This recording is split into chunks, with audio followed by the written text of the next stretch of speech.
Fíjense que esa es la razón, ¿verdad? De el por qué nosotros debemos de renovar nuestra mente. Es parte de lo que iba a decir ahora en la clase y es eso, ¿verdad? Que, bueno, como dice aquí, estamos leyendo en la clase pasada, que nosotros debemos de renovar nuestra mente. ¿Para qué? Para que, como dice Karina, ¿verdad? Cuando nosotros nos acerquemos o vengan personas a nuestras vidas, tengamos una palabra diferente o una palabra que realmente traiga vida a las personas. No podemos nosotros dar del mundo o lo que hemos aprendido en el mundo porque eso realmente no cambia, no impacta la vida de una persona, sino que debemos de dar de lo que Dios nos ha dado, de lo que nosotros entendemos. Entonces, el leer la Biblia, y cuando digo leer la Biblia me refiero a no un versículo por aquí, un versículo por allá, no, ¿verdad? Sino que leer libros completos. Libros completos. ¿Cuántos de nosotros en el bachillerato leímos obras completas, verdad? Que era algo obligado. Era algo obligado, que usted tenía que leer una obra completa, que la Ilíada, que la Odisea, que el Quijote de la Mancha, o sea, tantos libros que se nos obligó a leer y que hasta este día no le hemos sacado ningún fruto. Yo no le he sacado ningún fruto a ninguno de los libros que yo leí en el bachillerato, ni en tercer ciclo, ni menos los que fueron a la universidad, no le han sacado ningún fruto a esos libros, ¿verdad? Y fuimos obligados a leerlos, a seguir programando nuestra mente, pero no le hemos sacado nada. Y ahora que estamos acá, pues debemos de leer la Biblia para renovar nuestra mente. ¿Entienden? ¿Renovar la mente de qué? Renovar la mente de todo lo que el mundo nos ha enseñado. Renovar la mente de toda la programación del mundo que es contraria a, a lo que viene de Dios. Si nosotros tenemos la mente de Dios, la mente de Jesucristo, vamos a poder ser instrumentos para con Él. Miren, yo quiero decirles esto. Ninguno de nosotros hemos sido llamados solo por ser llamados. Nadie. Nadie aquí ha sido llamado solo porque sí. Nadie. Yo quiero decirle eso. Y la experiencia o de donde Dios lo sacó a usted, ahí es el área en donde Dios lo va a usar. De donde Dios... Hola Junior, shalom, bienvenido. Perdón por la tardanza, saliendo aquí del trabajo. Ok, está bien Junior, está bien, entiendo. Ok, Entonces, gracias. Voy a agarrar unos 2 minutitos porque no puedo estar en esta área del cliente. ok, sí, Muchas sí, gracias. está bien Ok. Junior, está bien. Entonces, el área o el momento o el pozo, digamos, el pozo de la desesperación, el lodo cenagoso o la cárcel o la cueva o la depresión o el momento horrible en el cual usted estaba y de donde Dios lo sacó o donde usted anduvo buscando a Dios, donde usted anduvo buscando la plenitud, donde usted anduvo buscando la alegría, ahí, de ese lugar de donde Dios lo sacó, y donde usted tuvo mayor problema o una situación muy dura o muy tremenda, es en esa área y con ese tipo de personas, con ese tipo de situaciones que Dios lo va a usar. Por ejemplo, ¿verdad? El día de ayer, como dice Karina, estábamos hablando con una persona que se divorció y a causa del divorcio cayó en una depresión tremenda, en una depresión muy dura y muy horrible. Entonces, Dios primero la rescató de la secta en la que estaba, porque ella estaba con los testigos de Jehová. Y entonces ahora que ella está afuera puede ver que ella estaba en un lugar que no era realmente de Dios, donde no iba nunca a conocer a Dios. Entonces, primero Dios la sacó de ahí, ¿verdad? Segundo, es que Dios le ayudó a ella a poder salir de la depresión en la que ella estaba, de ese momento duro en el que ella estaba. Entonces, ahora en este tiempo, ya 8 años después, 8 años dijo, 8 años después, 8 años después de su divorcio, de la depresión y de todo eso, están llegando a la vida de ella mujeres que están en el mismo caso que ella estuvo hace 8 años. Entonces, ella conoce a Dios, habla sobre Dios, pero por no tener ella el conocimiento del reino, por no haberse empapado de la palabra, por no haber renovado su mente, ella no tiene nada que dar. Y lo único que da es de la experiencia que ella tuvo y de lo que el psicólogo le dijo a ella. Entonces, ella no usa la palabra, sino que usa la psicología y mete a Dios, ¿verdad? Mete a Dios, pero como no tiene un conocimiento de Dios, solamente usa lo que le dijo el psicólogo, las técnicas y parte de su experiencia. Entonces, la razón de renovar nuestra mente es el aplicarla primero a nuestra vida y segundo, poder aplicar lo que yo aprendí con versículos bíblicos, con experiencia de Dios, aplicar eso y dárselo a la persona que pueda estar en mi situación, a la persona que puede estar en la situación de la cual Dios me sacó. ¿Entienden? Entonces, por ejemplo, tenemos esta señora, ¿verdad? Que esta muchacha, que ella cayó en depresión a causa del divorcio. Entonces, todas las personas que están viniendo a la vida de ella son mujeres que están pasando por esa situación. Entonces, al ella conocer de Dios, ella debería de dar de Dios, ministrar de Dios, orar por las personas, porque ella al acercarse a Dios recibió una unción, recibió un poder para sobrellevar y para poder vencer eso que se había levantado en contra de la vida de ella. Ese es el caso de esta persona que se divorció. Ok, ahora, en el caso de una persona que vivió en drogadicción o que vivió en el mundo y fue sacada del mundo, le van a llegar personas que vienen de ese tipo de situaciones, que vienen del mundo, que vienen de la drogadicción, que vienen de buscar la plenitud en las drogas y nunca la hallan, o en el alcoholismo, etcétera, etcétera, y no la hallan. Entonces estas personas van a llegar a su vida, a la vida de esta persona que fue libre de eso a través de Dios. Y si no tiene su mente renovada, si no tiene nada de Dios para dar, entonces no va a poder ayudar a esa persona. ¿Sí? Entonces, Dios no nos llama solo por llamarnos, sino que Dios sabe el camino por el que vamos a andar, el camino que vamos a recorrer y que van a venir personas a nuestra vida y Dios quiere que nosotros seamos instrumento para que esa persona pueda ser ayudada, que nosotros seamos sus testigos, que nosotros seamos sus enviados, sus emisarios, sus apóstoles. Otro ejemplo, ¿verdad? Vamos a poner otro ejemplo.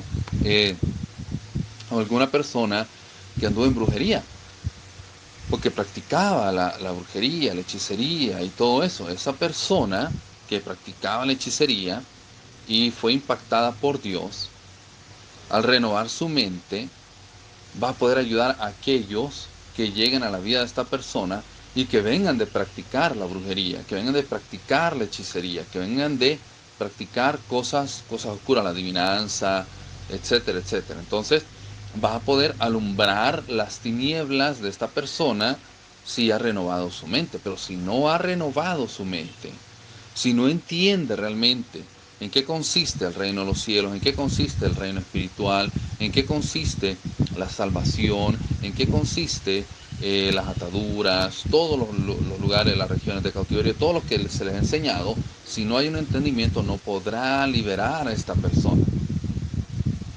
¿Ok? Entonces, esa es la importancia de nosotros renovar nuestra mente. Ahora, juntamente con eso, siguiendo el mismo tema, está el no ser almático, lo que yo les dije el otro día, en la otra clase, ¿verdad? ¿Por qué? Les voy a decir por qué. Si nosotros somos almáticos, si nosotros somos personas que nos dejamos guiar o nos dejamos llevar por nuestros sentimientos, vamos a ser dominados por nuestros sentimientos. Les voy a contar un ejemplo. Bueno, dos ejemplos. Primero vamos con uno. Hace unos años vino una misionera. ¿Ok? Entonces, cuando andábamos en la calle, porque nosotros le llamamos a la calle, a orar por las personas, a interceder por las personas, a orar por el que está enfermo, a orar por el que tiene alguna enfermedad, alguna dolencia, algún padecimiento, lo que sea, o tiene algún juicio de Dios. Ahora, si alguien tiene un juicio de Dios, nosotros no hemos sido llamados a interponernos entre el juicio de Dios con la persona y meter nuestra mano, sino que hemos sido llamados a interceder por la persona, pero no a ayudar, no a ponernos mejor que Dios. ¿Ok?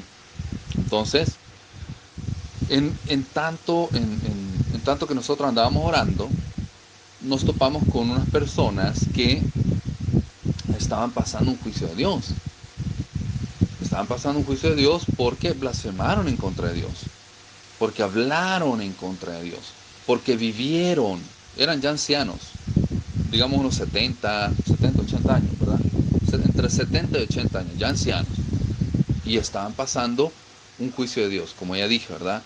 Ya sea porque vivieron su vida en contra de Dios, ya sea porque se enojaron ellos contra Dios, ya sea porque sabiendo hacer lo bueno decidieron hacerlo, por cualquier razón, ¿verdad? Pero estaban pasando un juicio de Dios. Entonces, viene esta hermana misionera y pues yo sí entendí por mi entendimiento, por el conocimiento, por el discernimiento, porque he renovado mi mente y porque no soy almático, y no es que yo sea duro, ¿verdad? O no es que yo no tenga sentimientos o que no me compadezca de otra persona. Claro que sí, yo me compadezco del dolor de otra persona, pero el interponerme entre Dios y la persona va a traer un juicio a mi vida. Entonces una cosa es entender y compadecerse del dolor de otra persona y otra cosa es interferir en lo que Dios está haciendo con esta persona. Entonces no hemos sido llamados a interferir, sino a ayudar a encaminar a que esa persona pueda salir de su situación, entendiendo la razón por la cual está pasando lo que está pasando, ¿verdad? Entonces, eh, estas personas estaban pasando un juicio. ¿Qué era lo que se tenía que hacer?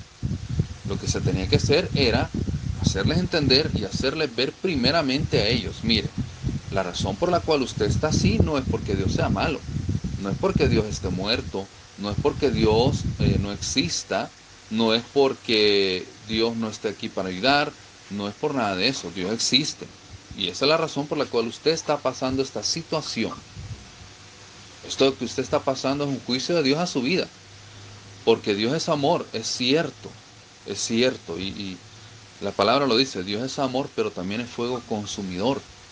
Entonces, muchas veces Dios permite, fíjense bien, muchas veces Dios permite, y esa es la misericordia de Dios también, que nosotros pasemos momentos duros y difíciles o nuestros juicios aquí en la vida, mientras nos podemos arrepentir, porque ya estando en el infierno, aunque usted se arrepienta, aunque la persona se arrepienta, ahí ya no hay salida. Entonces, parte de la misericordia de Dios consiste en recibir sus juicios aquí en vida. Entonces, es la misericordia de Dios mostrar a estas personas que están recibiendo un juicio de Dios, porque es mejor que lo reciban vivos que ya muertos. Ya muertos no se pueden arrepentir, ya no se puede salir del infierno. ¿Sí? Entonces, volviendo, esta hermana, esta misionera, viene y se puso a orar. Y hasta ahí estábamos bien. Hasta ahí estábamos perfectos, ¿verdad? Estábamos perfectos, estábamos bien. Que se puso a orar por las personas. El problema fue cuando ella dejó que sus sentimientos se mezclaran con lo que estaba pasando. Y empezó a llorar en la calle. Ella empezó a llorar. Empezó a llorar y empezó a decir las siguientes palabras. Escucho, o sea, ahí yo me di cuenta que ya esta señora estaba en la carne y que esta señora se había desconectado y que ya no estaba ella en el espíritu, porque empezó con las siguientes palabras. Empieza ella y dice, Dios, mira a estas personas. Padre, ten misericordia de ellas. Haciendo ver a Dios como un Dios malo, poniéndose ella mejor que Dios. ¿Sí? No podemos hacer eso. No nos podemos poner mejor que Dios. Y ella se puso a llorar por lo que ella veía. Ahora, pues yo lo vi, ¿verdad? Y como ya dije, yo me compadecí, pero no caí en la carne. Entonces, ella se desvió y ya no les enseñó lo que debía enseñarles, sino que ella vino y dijo, bueno, si Dios no ayuda, yo puedo ayudar. Y vino ella y dio dinero para darles comida a ellos. Pero aunque ella le hubiera dado comida a ellos durante un mes o durante un año, eso no iba a cambiar su situación con Dios. Darle comida a una persona, darle dinero a una persona que está en el juicio de Dios, no ayuda, no ayuda. Por el contrario, le hace un mal a la persona. ¿Por qué? Voy a decir por qué. Porque si esta persona que está pasando por un juicio ve que alguien le da dinero o alguien le da una ayuda económica, esta persona piensa y dice, bueno, si yo estoy recibiendo esta ayuda es porque Dios me está ayudando, y si Dios me está ayudando es porque yo no estoy haciendo nada malo. Por lo tanto, esto que estoy pasando debe venir por parte del enemigo, porque si no fuera así, Dios no me estuviera bendiciendo ahora. ¿Entienden? Entonces, el meter nuestras emociones, el meter nuestras manos, el meter la humanidad, el meter la carne a una situación de un juicio de Dios, trae confusión primeramente a la persona, y segundo, arrastramos el juicio que estaba sobre esta persona sobre nuestras vidas. Entonces debemos de tener cuidado. Por eso es que la Biblia dice, ¿verdad?, que hay que ayudar a quien es debido. Entonces tenemos que tener cuidado de cómo nosotros, cuando nosotros vamos a ayudar a alguien, para no meternos entre el juicio de Dios y esta persona. Y de esa forma nosotros interponernos en la lección que está aprendiendo esta persona. ¿Sí? Recuerdo hace un tiempo que este es un ejemplo de esta hermana. Recuerdo hace un tiempo que una persona se fue de aquí del grupo porque las enseñanzas ya no le entraban. Esta persona dijo que no entendía ya las enseñanzas y que le parecía como que estábamos hablando en chino aquí. Y que ella quería el amor de Dios, que ella quería conocer el amor de Dios. Ahora, ok, Proverbios 3, 27, Proverbios 3:27, el versículo que les dije, Proverbios 3:27 dice, no te niegues a hacer el bien a quien es debido, cuando tuvieres poder para hacerlo. Entonces, no estoy diciendo, ¿verdad?, que no vamos a hacer el bien. Claro que sí, vamos a hacer el bien y vamos a ayudar a quien es debido cuando tenemos el poder de hacerlo. ¿Ok? Entonces, volviendo con esto.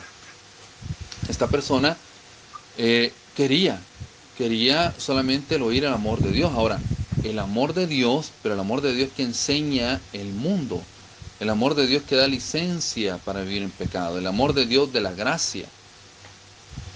No quería el renovar su mente, no quería entender en qué consistía el reino de los cielos, sino que quería un Dios a su manera. Entonces, al no cumplirse sus expectativas, decidió irse del grupo. Es otra cosa. Fíjense que yo quiero decirles lo siguiente. Muchas veces aquí en la clase, aquí en el discipulado, se van a cumplir sus expectativas, pero van a haber otros momentos en los cuales no se van a cumplir sus expectativas. ¿Sí?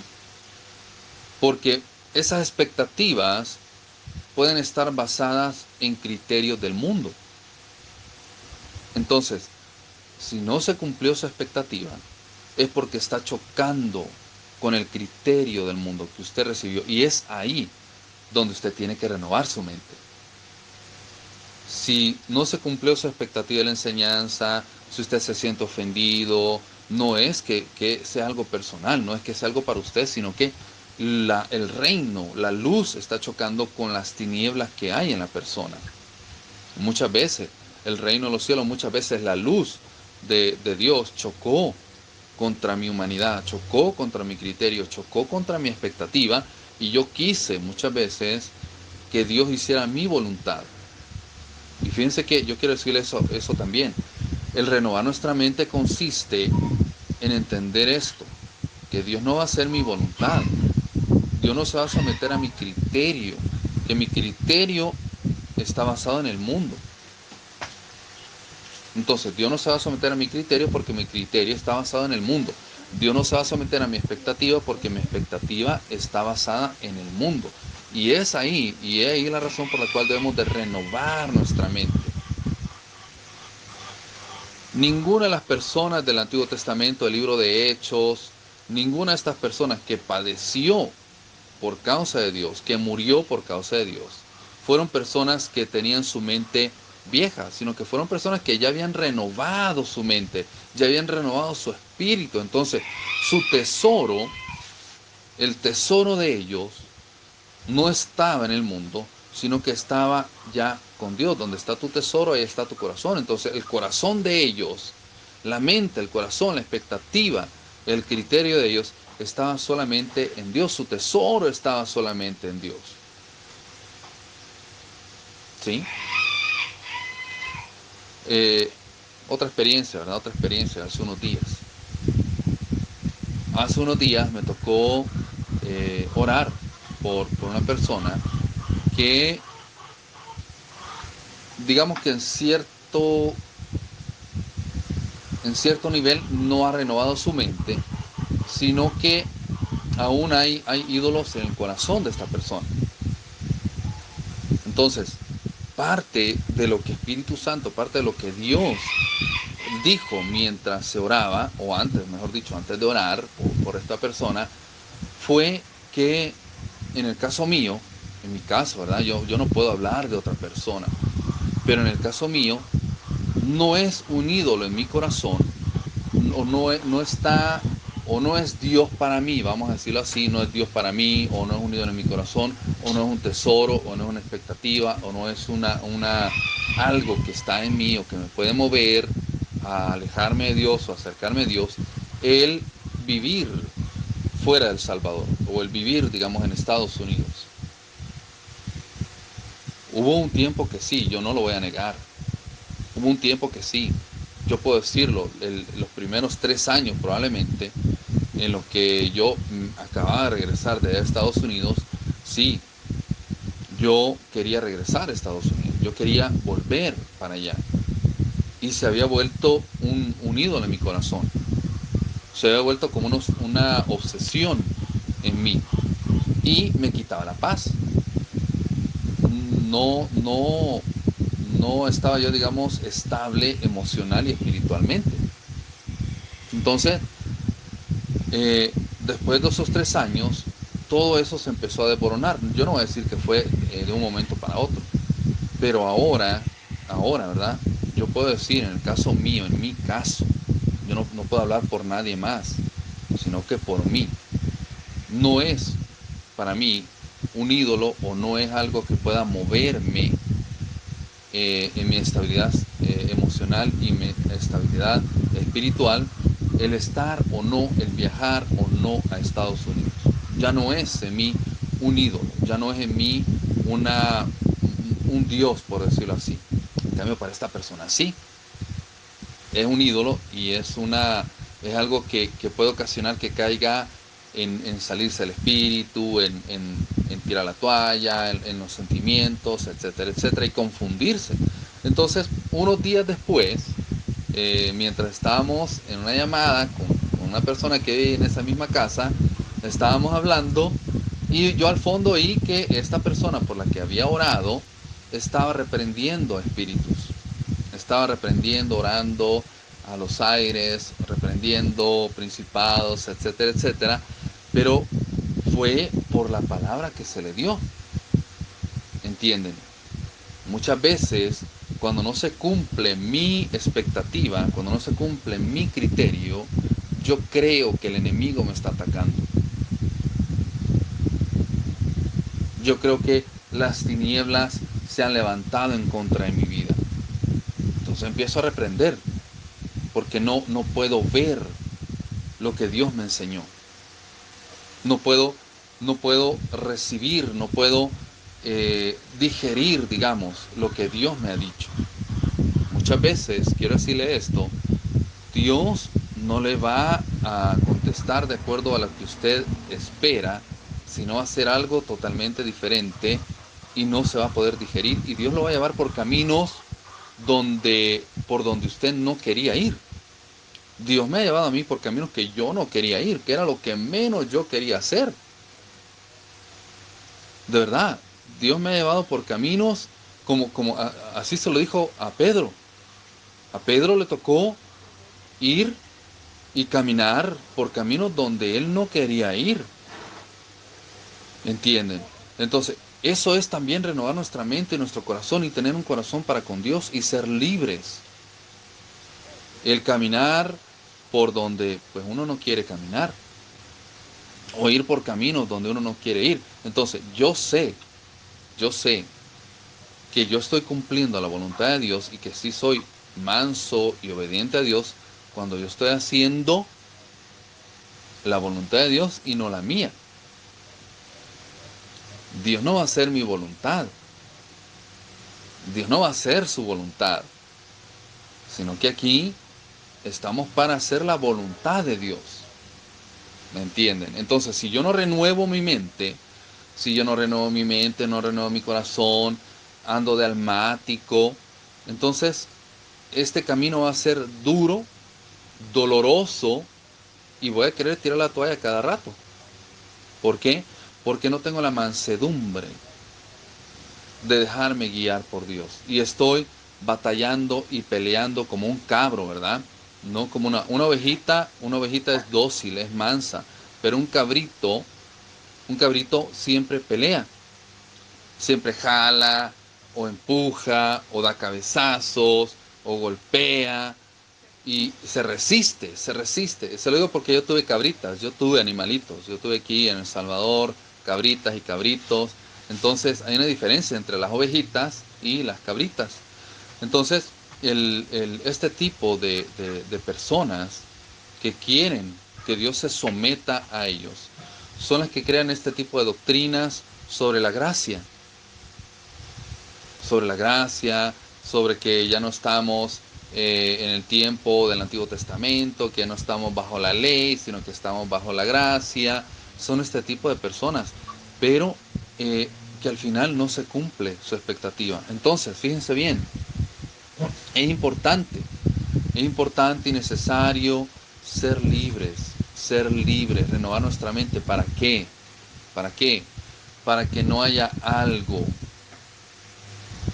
del enemigo o del mundo en mí que me haga abandonar el camino por no haberse cumplido mi voluntad o mi criterio o lo que yo esperaba. Entonces muchos se van como niños caprichosos, haciendo su berrinche y se van. Y yo quiero decirle esto, donde sea que estas personas se han ido, también se van a encontrar a Dios. Y allá van a recibir lo que aquí no recibieron.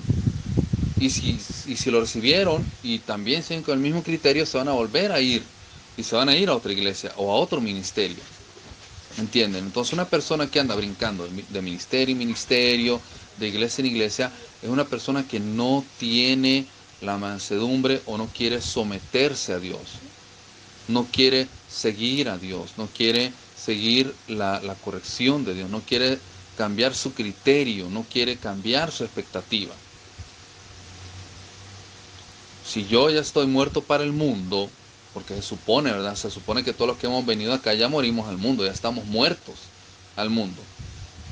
Por lo tanto, ya mi criterio, mi expectativa, lo que yo espero, no tiene que estar basado en cosas del mundo. ¿Verdad? ¿Por qué? Porque el criterio y la expectativa del reino son diferentes al criterio y la expectativa del mundo. ¿Entienden? Son dos cosas diferentes. Es ahí la razón por la cual debemos de renovar nuestra mente. Y cuando digo renovar nuestra mente, o cuando la palabra, mejor dicho, dice renovar nuestra mente, se refiere a entender la mente de Dios, a entender la voluntad de Dios, a entender el corazón de Dios. Por ejemplo, la palabra dice, y por eso tenemos que leer y entender, dice que la voluntad de Dios es buena, agradable y perfecta. Escuchen, la voluntad de Dios es buena, agradable y perfecta. ¿Ah? Romanos capítulo 2. Romanos capítulo 12, dice que la voluntad de Dios es buena, agradable y perfecta. Entonces aquí va. Las personas que no conocen este versículo o no han leído la Biblia y no saben que la voluntad de Dios es buena, agradable y perfecta, Romanos 12:2. Romanos 12:2 dice, Romanos 12:2 dice, no se conformen a este siglo, sino transformaos por medio de la renovación de vuestro entendimiento, para que comprobéis cuál sea la buena voluntad de Dios, agradable y perfecta. Entonces, ¿qué dice? No se conformen a este siglo, o sea, no se conformen al criterio de este mundo, por decirlo así, sino transfórmense por medio de la renovación de su entendimiento, o sea, o por medio de la renovación de su mente, entendiendo lo siguiente, que la voluntad de Dios es buena, agradable y perfecta. Entonces, la persona que dice, escuche bien, la persona que dice, no, es que, porque hay muchos, bueno, aquí en El Salvador, ¿verdad? Yo no sé, ahí por ahí en Estados Unidos, en España o en México, pero aquí en El Salvador sí, miren, aquí usted se va a la calle y usted habla con cualquier persona que esté enferma, que está mal, económica o enferma, como sea, pero usted habla y lo que dicen es lo siguiente, sí, es que es la voluntad de Dios que yo esté enferma, sí, es que es la voluntad de Dios que yo esté en esta prueba, sí, es que es la voluntad de Dios que yo esté mal. No, mentira, esa no es la voluntad de Dios. Y cualquiera que dice que la voluntad de Dios es que alguien esté enfermo, está con el criterio del mundo y no con el criterio de Dios. Está con la mente del mundo y no con la mente de Dios. ¿Por qué? Porque como acabamos de leer, Romanos 12:2 dice que debemos de renovar nuestra mente para que podamos entender que no es la voluntad de Dios que alguien esté enfermo, que no es la voluntad de Dios que alguien pase por un juicio o por una prueba o por un accidente o por una enfermedad o por una situación económica o por cualquier tipo de adversidad. Esa no es la voluntad de Dios. ¿Sí? Entonces, si para mí, escuche bien, si para mí, teniendo la mente del mundo, la voluntad de Dios es que esté enfermo, entonces yo no he entendido realmente a la mente de Dios y por lo tanto no voy a poder recibir lo que Dios me quiere dar, que es su voluntad buena, agradable y perfecta. Dios, mis amados, yo quiero decirle esto, Dios no es un Dios tirano, Dios es un Dios bueno. ¿Sabe por qué? Dios es un Dios bueno y lo podemos ver, porque Dios no hace diferencia entre el asesino y el bueno. El sol sale para el asesino, para el ladrón y para el bueno. Ese es el Dios que ha creado el mundo. El mismo sol de España, el mismo sol de Estados Unidos, es el mismo sol que está aquí en El Salvador. No hay una diferencia. Dios creó lo mismo para todos. Y Dios lo creó en abundancia. Dios no le va a cobrar a usted por el sol. No tiene que pagar impuestos por el uso del sol. No tiene que pagar impuestos por el uso del aire, por respirar. No tiene que pagar impuestos por el agua. Bueno, tiene que pagar impuestos a los gobiernos, pero en sí a Dios no. Los gobiernos del mundo no le pagan ningún impuesto a Dios por el agua, por el sol, por el oxígeno.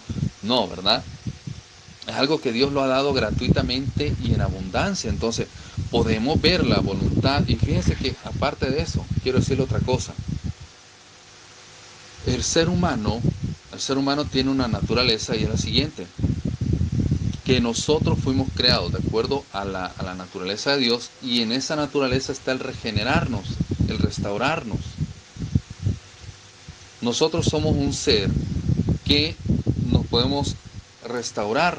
Si usted se cortó o se raspó o se rayó o se le cayó, digamos, una uña, por ejemplo, ¿verdad? Una uña, si se quebró una uña por accidente, digamos. Bueno, los que trabajan en construcción, por ejemplo, en el caso de Junior, pues van a entender esto.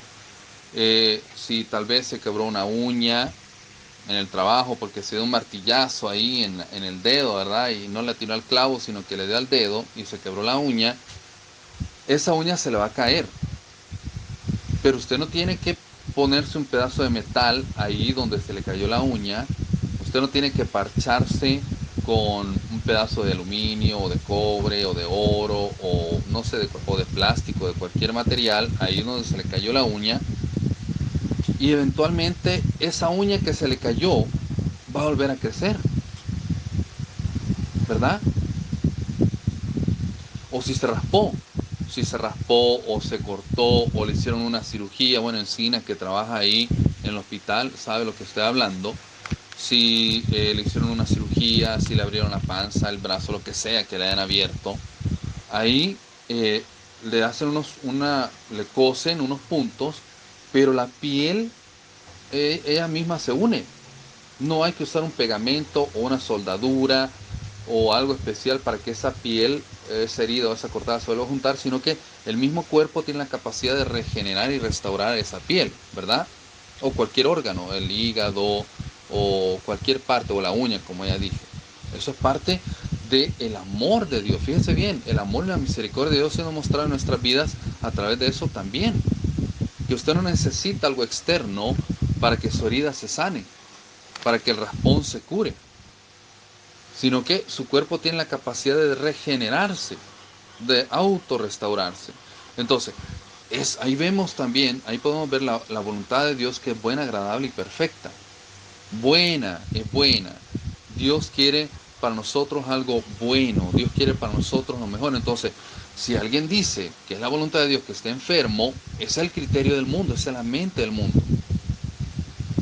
Entonces ahí es donde nosotros entramos y le decimos, no, la voluntad de Dios no es que usted esté enfermo. No. Y ahí choca el criterio que tiene la persona con lo que usted le está diciendo.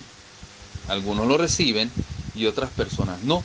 Víctor sale a las calles a orar, y por la experiencia que yo he vivido y que él ha vivido, hay muchas personas que aceptan una oración y otros rechazan la oración. Y si estas personas que rechazan la oración supieran o entendieran el valor de una oración, el valor de impartir unción, lo precioso, el amor que va ahí, la compasión que va ahí y la voluntad de Dios que va ahí al orar por alguien, esas personas no lo rechazaran. ¿Sí? Fácilmente cualquiera rechaza una oración, pero difícilmente cualquiera no va a rechazar 20 euros o 20 dólares, ¿verdad? Ahí vi el Junior haciéndolo así. Entonces, ¿qué tiene más valor?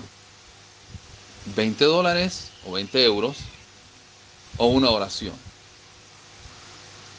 ¿Qué tendrá más poder? ¿Qué tendrá más valor? Entonces, el que tiene el criterio y la expectativa del mundo no va a valorar la oración. Muchas veces cuando andamos en la calle, personas han despreciado la oración y han dicho, no, yo no tengo tiempo, o ahorita no, o no pasó nada, rechazando o haciendo de menos una oración. Mientras que una oración puede romper esa maldición, porque los 20 euros o los 20 dólares se los va a acabar así, en una comprita, una comidita, ahí se van los 20 euros, los 20 dólares. Pero una oración puede causar un impacto en la vida de una persona y transformar su economía, transformar su salud, hacer una persona libre. Entonces el criterio del mundo es diferente al criterio de Dios. Por eso debemos de renovar nuestra mente y entender lo que está aquí plasmado. Yo quiero decirle eso.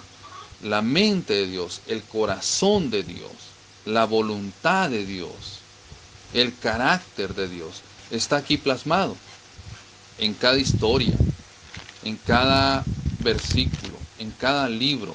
Usted puede entender por cómo sucedieron las cosas, cómo es la mente de Dios.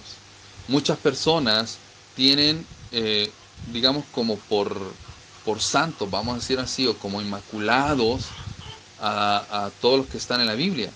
A David, a Daniel, a Pedro, a Judas, a Felipe, a Pablo, pero todas las personas que están aquí en la Biblia, yo quiero decirle esto, fueron personas que cometieron errores,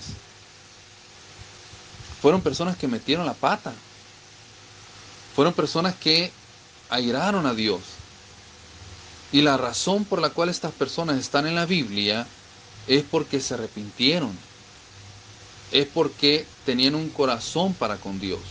Se les subía el demonio, ¿verdad? Se les subía el mundo, se les subía la humanidad, se les subía la carne, pero la bajaban. Ellos bajaban la carne. Aquí en el Nuevo Testamento hay un versículo que dice que Elías era un hombre sujeto a pasiones. Ahí lo dice. Ajá. Ahí lo dice claramente que Elías era un hombre sujeto. Yo creo que alguien de aquí me preguntó sobre ese versículo. Junior fue, ¿ah? Sí, lo vamos a leer. Santiago 5:17. Santiago 5:17. Santiago 5:17 dice: Elías era hombre sujeto a pasiones semejantes a las nuestras, dice, ¿verdad? Dice que Elías era un hombre sujeto a pasiones semejantes a las nuestras, y dice que oró fervientemente para que no lloviese, y no llovió sobre la tierra por 3 años y 6 meses. Y después dice, y otra vez oró, y el cielo dio lluvia, y la tierra produjo su fruto.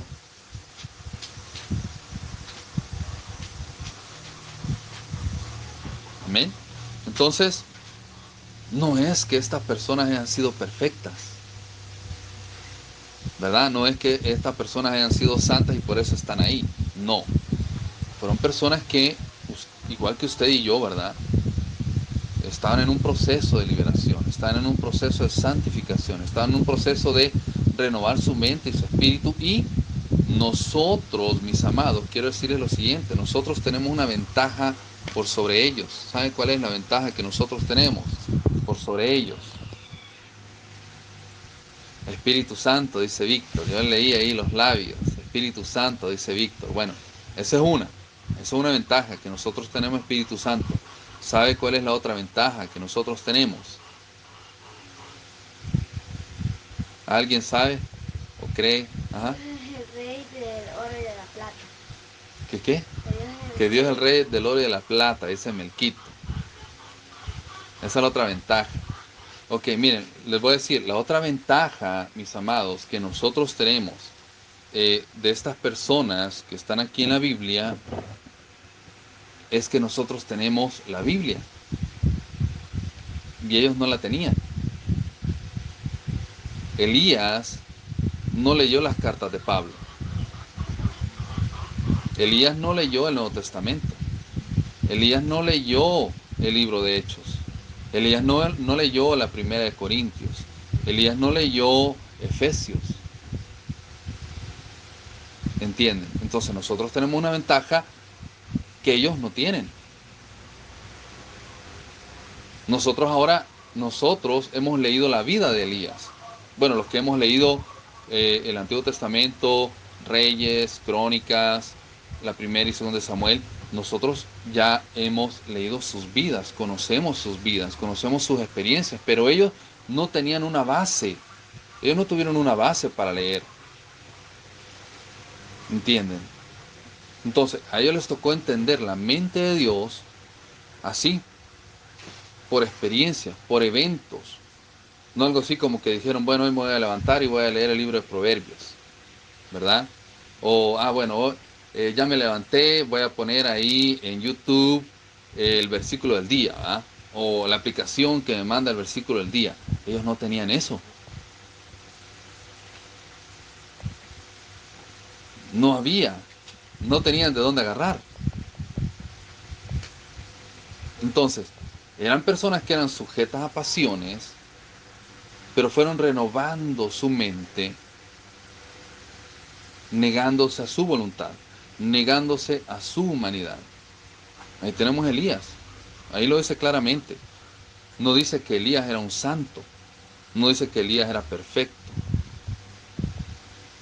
Y a pesar de que dice que Elías era un hombre sujeto a pasiones, fíjese, Elías fue arrebatado. Elías fue arrebatado al tercer cielo. Entonces, ¿qué nos dice eso a nosotros? Que si estas personas que no tenían una Biblia para leer, no tenían cómo entender la mente de Dios, como en el caso de Elías, pudieron llegar a un estado de plenitud, de santidad, de perfección a tal grado de ser arrebatado, en el caso de Elías, de ser arrebatado, de ser traspuesto y ser llevado al cielo, así, ¿verdad? Con ropa, en carne, con tierra en las uñas de las manos, tal vez no se había bañado, no sabemos en qué situación estaban, tal vez no había comido o ya había comido, pero así como él estaba, él pudo ser libre de estas pasiones. Entonces, si él pudo, yo puedo. Si él pudo negarse a sí mismo por amor a Dios, si él cambió su tesoro del mundo y puso su tesoro en Dios, y ha quedado ahí como un ejemplo para nosotros, y ahí vemos también la misericordia de Dios. Si él pudo, yo también puedo. Ahora, como dijo Víctor, también tenemos una ventaja que es Espíritu Santo. Y que ahora Espíritu Santo permanece en nosotros. Espíritu Santo no nos abandona, Espíritu Santo no se va nunca de nuestra vida. Yo quiero decirle eso. Espíritu Santo media vez posa, media vez reposa en su vida. Él no se va a ir de su vida. Ahora, sí pasa lo siguiente y lo vamos a leer. Lo vamos a leer porque es importante. Ahí donde estamos, quiero que se vaya, vamos a adelantar un poco. El versículo 30. Efesios 4:30. Efesios 4:30. Dice, y no contristéis, o no hay que entristecer, ¿verdad? No hay que entristecer, dice, no contristen al Espíritu Santo de Dios, con el cual fuiste sellados para el día de la redención. Fíjense bien, Espíritu Santo, mis amados, miren, si yo les digo mis amados, Espíritu Santo los ama a ustedes aún más de lo que cualquier persona o cualquier ser aquí en la tierra puede amarlos. Escuchen, Espíritu Santo tiene sentimientos, tiene un corazón, tiene voluntad. Espíritu Santo piensa. Espíritu Santo es una persona, es un ser. Espíritu Santo no es como dicen muchas religiones. Hay religiones que dicen que Espíritu Santo es solamente un poder, que Espíritu Santo es una fuerza, que Espíritu Santo es algo que no piensa o que no tiene vida. Yo quiero decir, el Espíritu Santo tiene mente, tiene corazón, tiene sentimientos, se alegra, se contrista. Si no, nos dijera aquí que no contristemos al Espíritu Santo. Y si aquí Pablo lo dijo, es porque él lo experimentó y lo entendió. Él no lo leyó.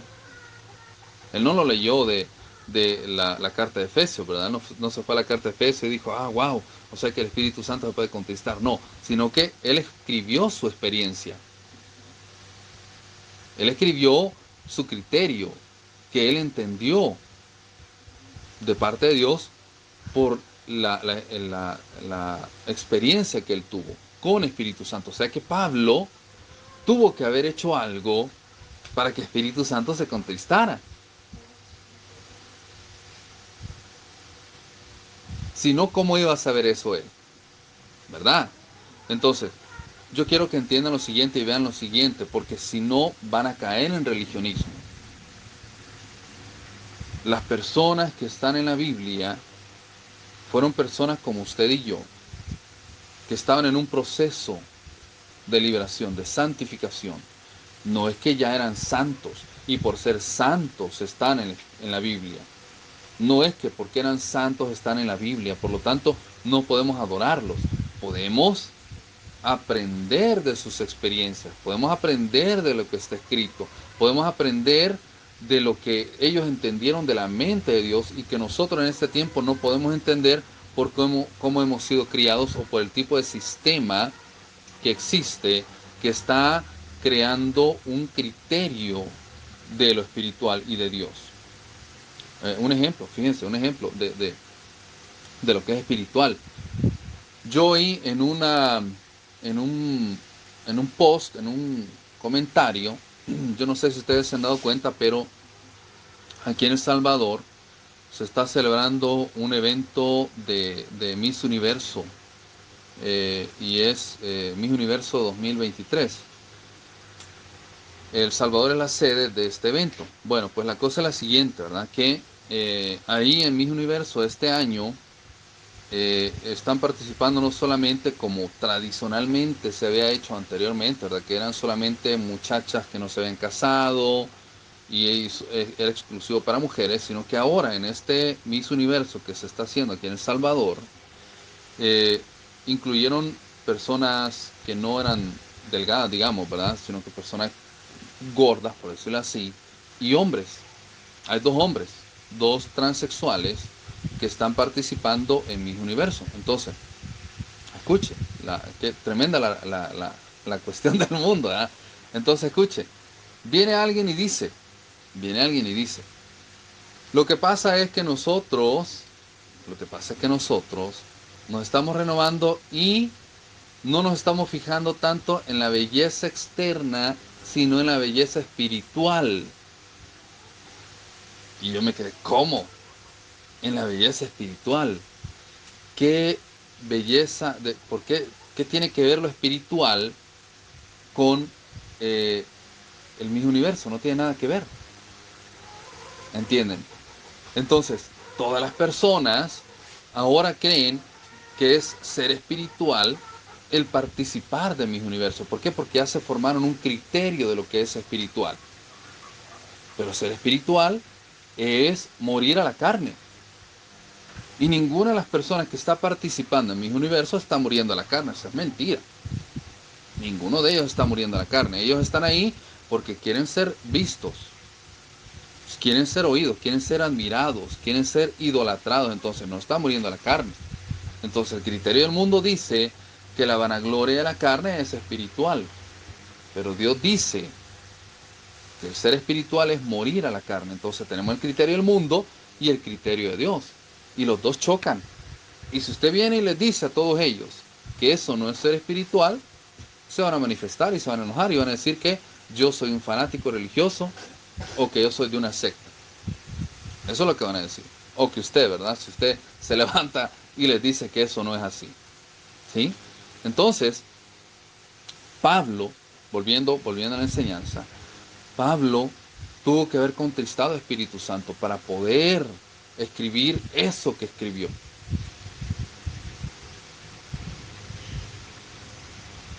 Entonces más adelante dice, eh, bueno, antes dice, vamos a leer el versículo 28.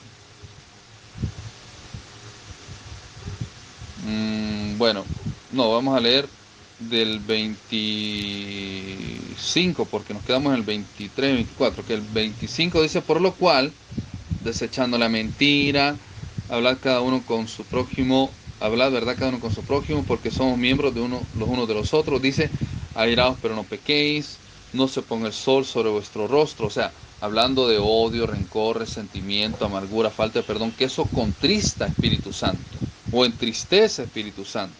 Dice que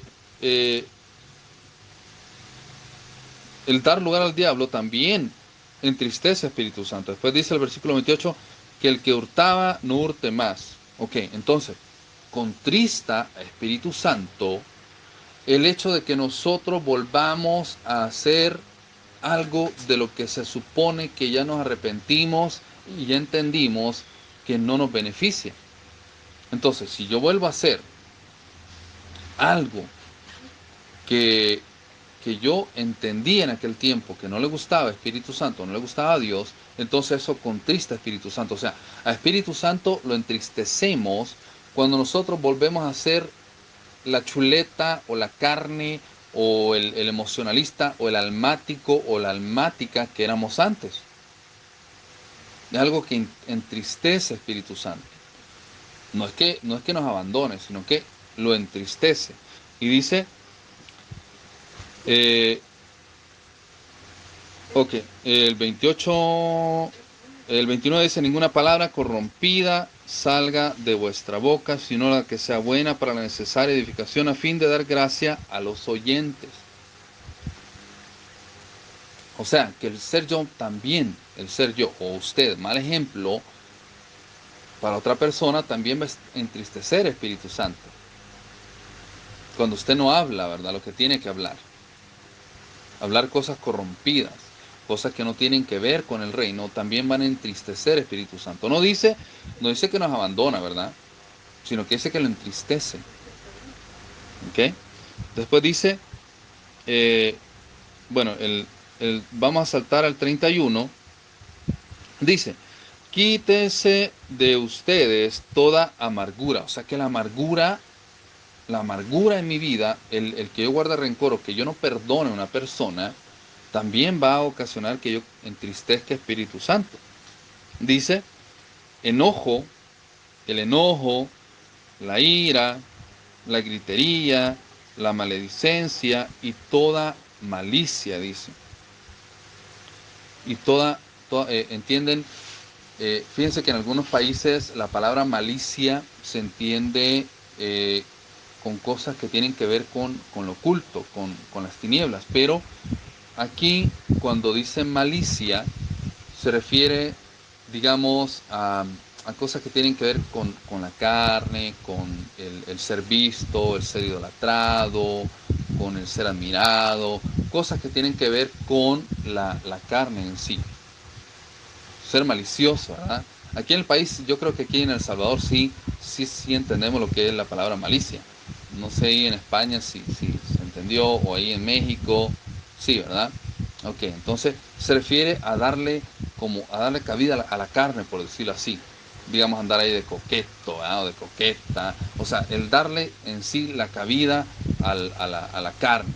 No andar en lo que andamos, en el espíritu, centrado, ¿verdad? Sino andar ahí de coquetos o de coquetas o de maliciosos o diciendo una cosa, queriendo decir otra cosa, con juego de palabras, etcétera, etcétera. Todo lo que tiene que ver con cosas que no van con el Espíritu. Entonces ese tipo de situaciones lo que ocasionan es que entristecen el Espíritu Santo. ¿Por qué? Porque nosotros estamos volviendo al vómito. O sea, estamos volviendo a lo que se supone que ya expulsamos y que ya entendimos que no agrada a Dios. Estamos volviendo a la vida que ya entendimos que no nos trae nada. ¿Sí? Entonces, maledicencia y toda maledicencia. Antes de ser buenos unos con otros, misericordiosos, perdonándonos unos con otros, como Dios también nos perdonó a nosotros en Jesucristo. Entonces, para finalizar, solamente quiero decirle esto, miren, debemos de renovar nuestro espíritu, nuestro pensamiento, para que el criterio y la expectativa que nosotros tenemos del mundo sea eliminado y sea cambiado por el criterio y la expectativa del reino. Y entendamos lo siguiente, que el reino de los cielos es un reino espiritual, que nuestro gol o lo que vamos a cosechar o nuestra expectativa o nuestro tesoro, nuestra meta, es algo espiritual. Es el poder entrar al reino de los cielos. Para eso estamos acá. Estamos aquí porque nos estamos preparando para entrar al reino de los cielos. Y ni carne ni sangre, ni nada inmundo va a poder entrar al reino de los cielos. Escuchen, ni carne, ni sangre, ni nada inmundo va a poder entrar al reino de los cielos. Entonces, esa es nuestra meta. Aquí andamos como peregrinos y nuestra meta, nuestro anhelo, nuestro deseo debe ser el estar con Dios. El día de mañana, estar con Dios. ¿Sí? El día de hoy, estar con Dios. Que mi mente esté ocupada en Dios. Que mi corazón esté ocupado en Dios. Que mis sentimientos, por decirlo así, estén ocupados en Dios. ¿Ok? Y no que nuestra mente o nuestros sentimientos, nuestro corazón estén ocupados en cosas de la carne, porque eso nos va a sacar del espíritu. Eso nos va a sacar del estado emocional, digamos, o de la estabilidad emocional o espiritual que tenemos. Entonces la meta es permanecer en un estado emocional y espiritual en el reino de los cielos y no en la carne. ¿Para qué? Para que no seamos movidos. No en los sentimientos, no en lo almático, sino en lo espiritual. ¿Ok? Antes de finalizar, para la siguiente clase, ya nos vamos a pasar al siguiente tema, vamos a hablar sobre el arrebatamiento, el tema de el arrebatamiento.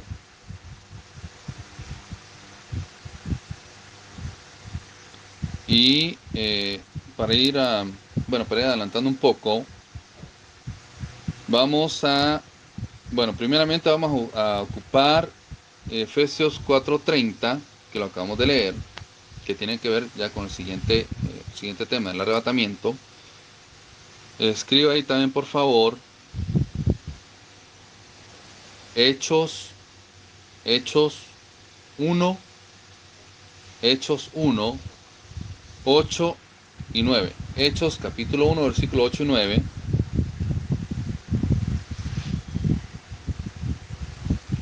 Tesalonicenses 4:16. Tesalonicenses 4:16.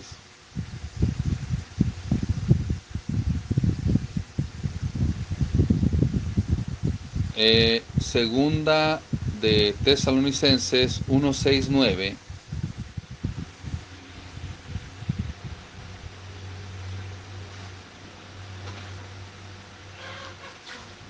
Segunda de Pedro,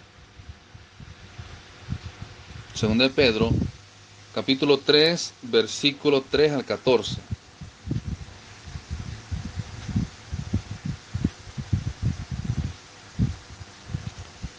Primera de Corintios, capítulo 6, versículo 9 y 10.